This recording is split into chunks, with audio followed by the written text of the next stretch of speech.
आप देख रहे हैं एनएमएफ न्यूज, आपके साथ मैं हूं नम्रता चौधरी।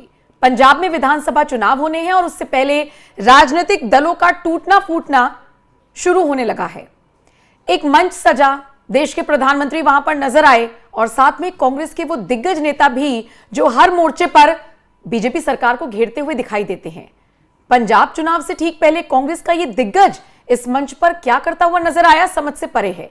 ये ठीक वही वाली बात हो गई कि पुष्कर सिंह धामी जो उत्तराखंड के मुख्यमंत्री हैं, उनकी तारीफ हाल फिलहाल बद्रीनाथ के विधायक बटोला, अगर मैं गलत नहीं सरनेम ले रही उनका तो उनका कुछ ऐसा ही नाम है, लखपत बटोला, वो तारीफ करते हुए नजर आए कि भैया पुष्कर सिंह धामी ने इतना काम कर दिया है कि मैं बस क्या बताऊं। तो जब दूसरे दल के विधायक, दूसरे दल के नेता तारीफ करने लगे, मंच पर मौजूद रहने लगे, तो थोड़ा थोड़ा सबको समझ आ जाता है कि चुनाव है और इसीलिए ये साठगांठ चल रही है। आज पंजाब के संदर्भ में बात करेंगे और जिक्र होगा मनीष तिवारी का। पंकज प्रसून जी मेरे साथ इस वक्त जुड़े हुए हैं।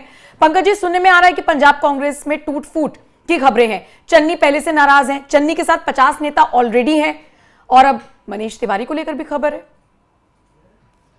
मैं सबसे पहले बॉडी लैंग्वेज और चेहरा पढ़ता हूं, क्योंकि कल को जाके मनीष तिवारी ये बोल सकते हैं कि चूंकि प्रधानमंत्री का कार्यक्रम था और मैं वहां से राजनीति करता था इसलिए स्टेज पे चला गया, और ये औपचारिकताएं होती हैं पॉलिटिकल की, आप लोग ज्यादा मत स्टडी किया कीजिए। हम भाई छोटे मोटे पत्रकार हैं तो ज्यादा स्टडी करना भी नहीं है, लेकिन आप गौर से उस वीडियो को देखिए और उस वीडियो में जिस जेस्चर से बात हो रही है और जिस तरीके से बात कर रहे हैं, लग रहा है कि एक कांग्रेस का नेता है और एक बीजेपी के, मतलब अभी प्रधानमंत्री हैं, लेकिन जो प्यार, जो सौहार्द जो दिख रहा है, और हाल के दिनों में मनीष तिवारी ने जिस तरह भूरी भूरी प्रशंसा की है भारत सरकार की, और ये करना भी चाहिए। देखिए, मनीष तिवारी बहुत सीनियर नेता हैं और उन्होंने हाल में अपने बयान में कहा था कि मेरे से पूछा तक नहीं प्रदेश अध्यक्ष बनाते वक्त। अरे नहीं बनाना था, इनको कुछ नहीं देना है मनीष तिवारी को तो मत दे, लेकिन कम से कम पूछ तो लीजिए, घर के बुजुर्गों से पूछा तो जाता है ना। अब इतना सीनियर नेता, यूपीए में मंत्री, सूचना प्रसारण मंत्री, इतना विद्वान आदमी, और ये राजा वडेला साहब को जो है वो बनाते वक्त पूछा भी नहीं कि मैं इनको बना रहा हूं। और तो और झगड़ा चल रहा था चन्नी और वडेला पे, वो जो बनाए हैं जो प्रदेश अध्यक्ष। अब भूपेश बघेल आए कि मैंने सबसे बात कर ली है और मैंने पूरा फीडबैक ले लिया है। अब बेचारा मनीष तिवारी से बात ही नहीं किया, मतलब सबसे सीनियर नेता से बात नहीं कीजिएगा और सारा विधायक इधर उधर सबसे मुलाकात कीजिएगा, तो ये करेगा क्या? तो ये तो मोदी जी तारीफ करेगा और स्टेज पे जाएगा, और पढ़ा लिखा आदमी है, मतलब विदेश नीति वगैरह में भेजा था मोदी जी ने कि आप जाइए भारत का पक्ष रखिए। तो ये मनीष तिवारी का जो सिचुएशन है वो यही है। ठीक, अभी सिचुएशन कंफ्यूज्ड है, लेकिन सिचुएशन बदलेगा। हो सकता है कि बीजेपी की तरफ आ जाए, और इसका कारण है बीजेपी की जो रणनीति है अभी पंजाब में, दो को छोड़ो सबको जोड़ो। मतलब कि बीजेपी को पता है कि क्रिश्चियन मुसलमान मुझे वोट नहीं देंगे, तो उधर से निश्चिंत है बीजेपी की, न देंगे न लेना है। तो एक तो वो हो गए, और दूसरे हैं जट सिख, वो बीजेपी से इंतहा नफरत करते हैं और उसका बहुत सारा कारण है, तो वो देंगे नहीं। तो उनके अलावा बाकी सबका वोट लेने की कोशिश करो, खास करके हिंदुओं का। मनीष तिवारी ब्राह्मण भी हैं और हिंदू भी हैं, तो बीजेपी के स्कीम ऑफ थिंग्स में बैठ रहे हैं। लेकिन ये मनीष तिवारी की अपनी पॉलिटिक्स भी तो हो सकती है। क्या पता उन्होंने शशि थरूर से सीख लिया हो कि जब केरल में चुनाव थे तो उससे पहले नरेंद्र मोदी की तारीफ करना शुरू कर देते हैं, ये खबरें फैलवानी शुरू कर देते हैं कि झुकाव भैया इस तरफ थोड़ा सा बढ़ रहा है, और बाद में मौका मिलता है तो ठीक है, नहीं तो फिर हम तो इन्हीं के ही थे। ये वाली बात भी हो सकती है, प्रेशर पॉलिटिक्स जिसे कहा जाता है। हाँ, हो सकता है प्रेशर पॉलिटिक्स हो, लेकिन उसके बाद शशि थरूर की हालत क्या होगी? बेचारे को मुख्यमंत्री बनना था, वो तो नहीं बन सके, और मुख्यमंत्री के रेस में भी उनको नहीं रहने दिया गया। मतलब हासिल क्या होगा? मनीष तिवारी अगर ये तस्वीर देख ले राहुल गांधी और फिर पूछे तो क्या कहेंगे? इनका ग्राफ बढ़ गया कांग्रेस में। मुझे ऐसा लगता है कि जितने भी पंजाब के जो हिंदू पंजाबी नेता हैं, जो हिंदू पंजाब, वो आएंगे, ज्यादातर आएंगे, कुछ ना आए वो अलग बात है। क्योंकि मैं देख रहा हूं पंजाब की राजनीति को अभी बहुत गौर से, वहां पे हिंदुओं को लेकर एक अलग तरह की सेंटिमेंट है।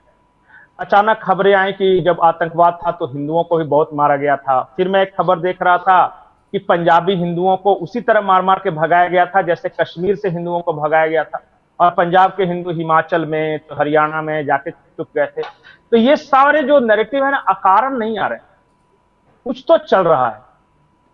और पंजाब में हिंदुओं की आबादी कम नहीं है, दलित अकेले 20% है, और उसके लिए चन्नी की नाराजगी दिख ही रही है। तो वो दलित कांग्रेस को कितना वोट देंगे वो देख ही रहे हैं, वो एक एंगल।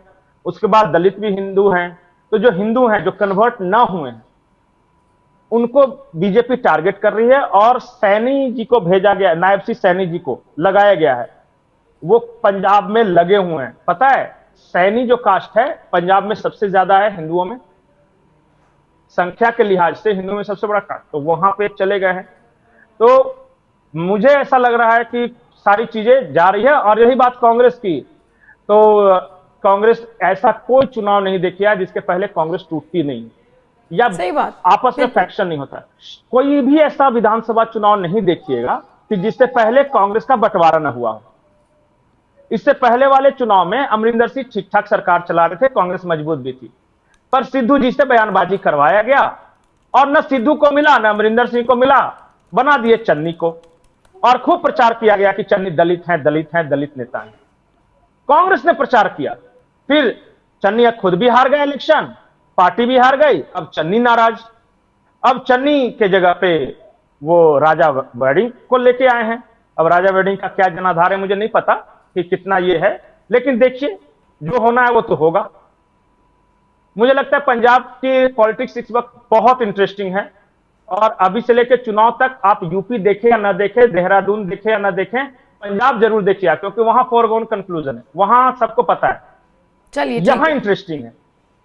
चलिए ठीक है, देखने वाली बात होगी कितना और इंटरेस्ट लोगों का जाता है पंजाब की तरफ। लेकिन पंजाबी पूरा इंटरेस्ट बना रहे हैं कि हमारे यहाँ चुनाव है, तो वो सारी चीजें वहां से अब आने लगी हैं। बहुत बहुत शुक्रिया पंकज जी मेरे साथ जुड़ने के लिए। आपके हवाले ये खबर, कमेंट सेक्शन में अपनी राय दें, और बाकी खबरों के लिए एनएमएफ न्यूज देखते रहिए। अकाली दल का भी यही हाल है, वो भी अपने ही स्वार्थों में उलझे हुए हैं, उनको भी पंजाब के लोगों की कोई परवाह नहीं है। साथियों, पंजाब में असली बदलाव भाजपा ही ला सकती है। पंजाब को विकसित बनाने का काम भाजपा ही करेगी। पंजाब को आत्मनिर्भर बनाने का काम भाजपा ही करेगी। पंजाब में नया निवेश आए, पंजाब में रोजगार के नए अवसर बने, पंजाब में बने प्रोडक्ट दुनिया के कोने कोने में पहुंचे, ये काम राज्य में बीजेपी की सरकार ही करेगी।